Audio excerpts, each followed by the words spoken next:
Today we will start discussing the MCQs on the circulatory disorder. तर सकाळच्याच लेक्चरला आपण circulatory disorder पाहिल्या. त्याच्यामध्ये 3 circulatory disorder आपण कंप्लीट केल्या होत्या. एक म्हणजे हायपरटेन्शन, दुसरी डिसऑर्डर होती ती कोरोनरी आर्टरी डिसीज आणि तिसरी डिसऑर्डर होती एंजाइना पेक्टोरिस. तर आपण एक एक त्यातले एमसीक्यू सोडवायला सुरुवात करूया. त्यातला पहिला एमसीक्यू आपल्याला दिलाय तो आहे chronic vasodilation of arteriole is causes. आर्टेरिओलच्या क्रॉनिक व्हॅसोडायलेशन झालं तर काय होतं असा होतो क्वेश्चन आहे. पहा आता सगळ्यात महत्वाचं म्हणजे लक्षात घ्या, क्रॉनिक ह्या शब्दाचा अर्थ आपण काय म्हणतो तर क्रॉनिक म्हणजे खूप काळ अशा अर्थी. व्हॅसोडायलेशन म्हणजे ब्लड वेसल डायलेट होणे. कोणाच्या? आर्टेरिओलच्या म्हणजे आर्टरीच्या किंवा आर्टेरिओल म्हणजे आर्टरीची ब्रांच. हे जर झालं व्हॅसोडायलेशन झालं तर काय होतं असं विचारलंय. पहा पहिला आहे हायपरटेन्शन, बी हायपोटेन्शन, सी आर्टेरिओस्क्लेरोसिस आणि D haemorrhage.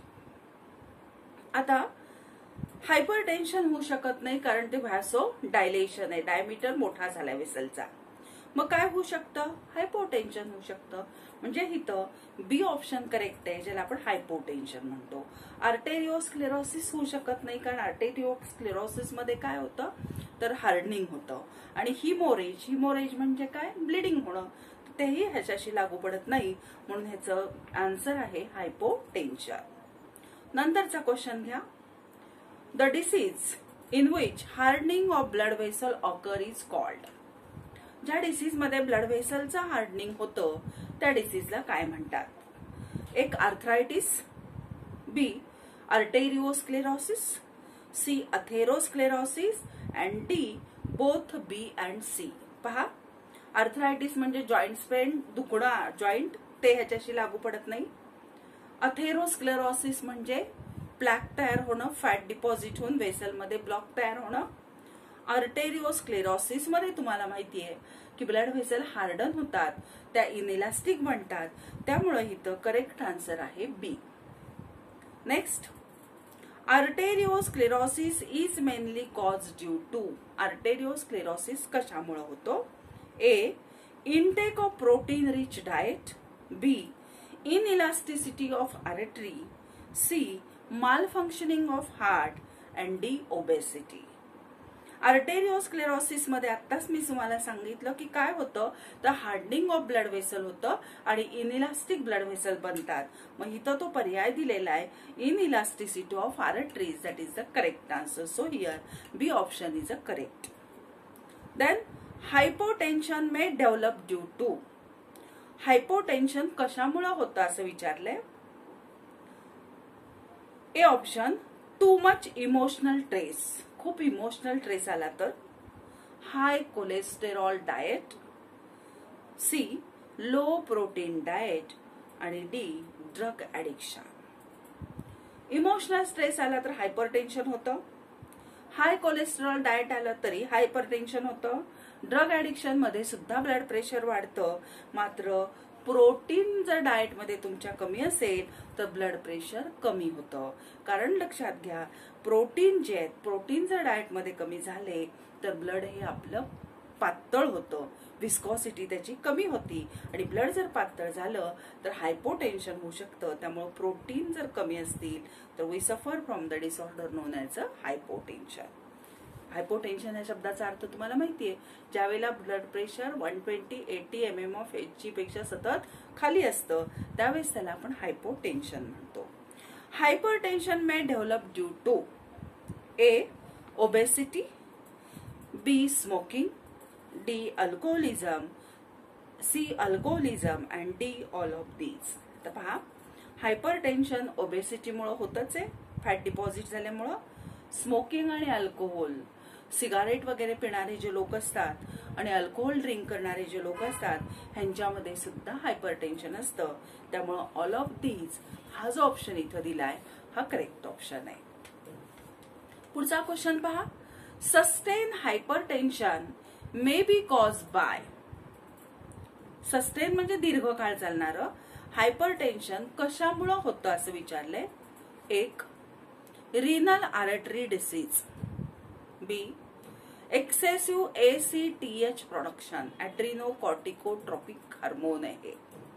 C, chronic smoking habit. आणि डी, ऑल ऑफ दीज. पहा, रिनल आर्टरी डिसीज म्हणजे रिनल म्हणजे किडनीकडे जाणाऱ्या आर्टरीला डिसऑर्डर झाली तरी 100% आपलं ब्लड प्रेशर वाढतं. एक्सेसिव्ह ACTH प्रोडक्शन, ॲड्रिनोकॉर्टिकोट्रॉपिक हार्मोनचं जरी सिक्रेशन जास्त प्रमाणात झालं तरी सुद्धा तिथं ब्लड प्रेशर वाढतं. ह्याचं रिलेशन आपल्याला हार्मोनल कोऑर्डिनेशन मध्ये येईल, त्यावेळेला आपण डिटेल्स तिथं पाहू. क्रॉनिक स्मोकिंग हॅबिट, नेहमीच तुम्हाला स्मोकिंगची सवय असेल तर दीर्घकाळ आपल्याला हायपरटेन्शनचा त्रास होऊ शकतो. म्हणजे इथं तिन्ही ऑप्शन करेक्ट आहे. आणि चौथा ऑप्शन काय दिलाय, ऑल ऑफ दीज. म्हणजे इथं करेक्ट ऑप्शन कुठला आहे तर डी ऑप्शन करेक्ट आहे. पुढे पहा, prolong hypertension would produce changes in. Hypertension जर सतत तुम्हाला असेल तर तुमच्या कुठल्या अवयवामध्ये बदल होतो किंवा डॅमेज होतात असं त्यांनी विचारले. कुठल्या कुठल्या सांगितलं सकाळी मी तुम्हाला. Kidney, A option kidney, B option heart, C cerebral blood vessel and D all of these. किडनीमध्ये किडनी फेल्युअर होतं हे आपल्याला माहिती आहे. हार्टमध्ये सुद्धा प्रॉब्लेम येऊ शकतो. आणि सेरेब्रल ब्लड व्हेसल म्हणजे ब्रेनच्या ब्लड व्हेसल सुद्धा याच्यामुळे डॅमेज होतात. So here all of these, that is a D option is a correct answer. Next, hypotension is believed more dangerous than the hypertension because. असं म्हटलं जातं की हायपोटेन्शन हे hypertension पेक्षा खूप डेंजरस आहे. बघा का म्हटलं जातं. Because A, increase in cardiac output may causes bursting. Cardiac output वाढलं तर बस्टिंग होतं असं म्हणतात. Low BP causes dilation of blood vessel. Blood pressure low झालं तर ब्लड व्हेसल डायलेट होतात. Low blood supply to the vital organ. Hypotension झालं तर लो ब्लड सप्लाय होतो इम्पॉर्टंट ऑर्गनला. And all of these. मग इथं लो BP जर झालं तर तुमचे जे काही इम्पॉर्टंट ऑर्गन आहेत बॉडीमध्ये, ह्या इम्पॉर्टंट ऑर्गनना प्रॉपर ब्लड सप्लाय होणार नाही. त्यामुळे इथं low blood supply to the vital organ हे जे आन्सर आहे हे कसं आन्सर आहे, करेक्ट आन्सर आहे. लक्षात येत आहे. पहा, severe chest pain which can spread into neck, lower jaw etcetera indicates. Symptoms सांगितले. चेस्ट पेन होणं, नंतर टीथ चेस्ट पेन तुमच्या नेक रिजन, तुमच्या लोअर जॉ मध्ये, तुमच्या लेफ्ट शोल्डर मध्ये, लेफ्ट आर्म मध्ये जाणं, ही कशाची सिम्पटम आहेत असं विचारले. पहा, A heart failure, B angina pectoris, C myocardial infection and D heart block. तर चेस्ट पेन होणं आणि ती पूर्ण तुमच्या बॉडीमध्ये बॅक साईडला जाणं, लोअर जॉला जाणं, नेक मध्ये जाणं, लेफ्ट शोल्डरला जाणं, लेफ्ट आर्मला जाणं, ह्याला आपण काय म्हणतो, अंजायना पेक्टोरिस असं म्हणतो. पुढे पहा, the leading cause of heart failure is. Heart failure कशामुळे होतं असं विचारले. A CAD coronary artery disease, B hypertension, C diabetes and D all of these. Heart का फेल होतं तर आपण सकाळी शिकलो की कोरोनरी आर्टरी डिसीज आहे. कोरोनरी आर्टरी डिसीज काय करतो तर कोरोनरी आर्टरी मध्येच ब्लॉक तयार होतो आणि त्यामुळं कार्डियक मसलला प्रॉपर ब्लड सप्लाय, ऑक्सिजन मिळत नाही आणि त्यामुळं हार्टचं वर्किंग प्रॉपरली होत नाही. त्यामुळं अंजायना पेक्टोरिस किंवा हार्ट फेल्युअर होऊ शकतं. हायपरटेन्शन मध्ये पण तोच प्रॉब्लेम आहे, हार्ट फेल होऊ शकतं. डायबिटीस ही जर डिसऑर्डर बॉडीमध्ये असेल तर डायबिटीस मध्ये सुद्धा हार्ट फेल्युअर येऊ शकतं. म्हणजे इथं ऑल ऑफ दीज हे आन्सर करेक्ट आहे. So here D option is a correct answer. Next, the term CAD refers to. CAD ही टर्म कशासाठी वापरतात मेजॉरिटी असं त्यांनी विचारले. पहा ऑप्शन, आणि हे थोडंसं वेगळं आहे, लक्ष द्या. Angina pectoris, myocardial infection, both A and B, and heart block.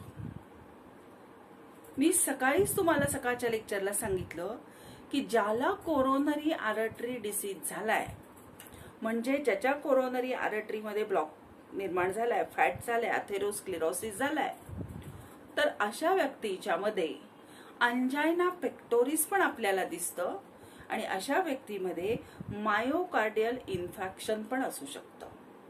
मग इथं बोथ A and B हे आन्सर करेक्ट आहे. त्याच्यामध्ये अंजायना पेक्टोरिस पण असतं, म्हणजे चेस्ट पेन पण येऊ शकते किंवा हार्ट अटॅक पण येऊ शकतो, त्याला म्हणतात myocardial infection. Next, severe kidney diseases may develop due to. Severe असणारे किडनी डिसीज कशामुळे होतात असं विचारलंय. हायपोटेन्शन, क्रॉनिक व्हॅसोडायलेशन, हायपरटेन्शन आणि स्टार्वेशन. तीव्र प्रकारचे किडनी डिसीज कशामुळे होत असतील.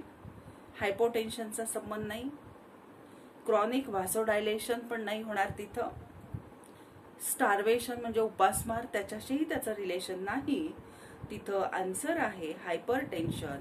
जर आपलं ब्लड प्रेशर प्रचंड प्रमाणामध्ये वाढलं तर किडनीला जाणाऱ्या ब्लड कॅपिलरी सुद्धा फुटतात, ब्रेक होतात, आणि त्यामुळं किडनीचं जे काही नायट्रोजनस वेस्ट रिमूव्ह करण्याचं काम असेल त्या किडनी प्रॉपरली करत नाहीत. So here C option is a correct answer. पहा, तर आज आपण एवढे क्वेश्चन जे आपल्याकडे आज अवेलेबल होते तेवढे क्वेश्चन आता आपण डिस्कस केले. ह्याच्या व्यतिरिक्त तुम्हाला काही जर अडचणी असतील तर माझ्याशी नंतर डिस्कस करा. ठीक आहे.